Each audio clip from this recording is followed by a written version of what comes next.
टीओबी वाला T शर्टधारीले bullet पड्काउँदै आन्दोलनमा घुसपैठ गरेको गम्भीर आरोप। यस्तो छ टीओबी को रहस्यमय खेल। भदौ 23 र 24 गते भएको जिन्जी आन्दोलनका क्रममा अचानक शंकास्पद कालो टी शर्टधारी युवाहरूको एउटा समूह बाइकको साइलेन्सर पड्काउँदै भिडमा प्रवेश गरेपछि आन्दोलनको वातावरण बिथोलिएको र यिनीहरूकै घुसपैठका कारण यसले निकै ठूलो क्षति बेहोरेको भन्दै केही प्रत्यक्षदर्शी सहभागीहरूको बयानका आधारमा खटिएका सुराकी तथा प्रहरी निकायको अनुसन्धानले यस विषयमा गम्भीर आशंका गरेको छ। सार्वजनिक भएको रोचक विवरण सहितको अनुसन्धान अनुसार ती युवाहरूको गतिविधि कुनै स्वतस्फूर्त आन्दोलनको हिस्सा नभई पूर्व नियोजित देखिएको संकेत छ।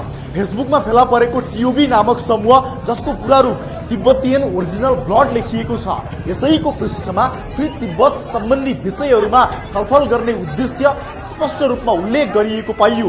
यद्यपि उक्त पेजमा भदौ 23 र 24 गतेका जिन्जी प्रदर्शनसँग प्रत्यक्ष सम्बन्धित कुनै सामग्री वा आह्वान भने भेटिएको छैन। यसले आन्दोलनमा देखिएका यी असामान्य गतिविधि र बाह्य तत्त्वको बीचको सम्बन्ध बारे थप अनुसन्धान आवश्यक रहेको सुरक्षा स्रोतहरूले बताएका छन्। प्रहरी अधिकारीहरूका अनुसार उक्त घटनाले आन्दोलनको मूल उद्देश्य र जनसन्देशलाई कमजोर बनाउन सुनियोजित प्रयास भएको हुन सक्ने आशंका बलियो बन्दै गएको छ।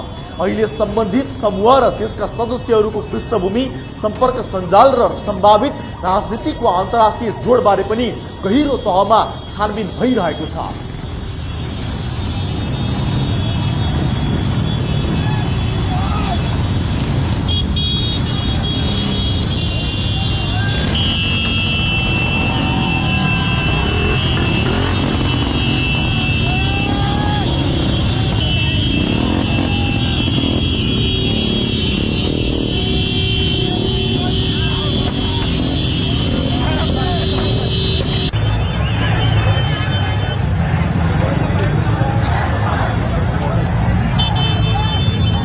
प्रहरीको तर्फबाट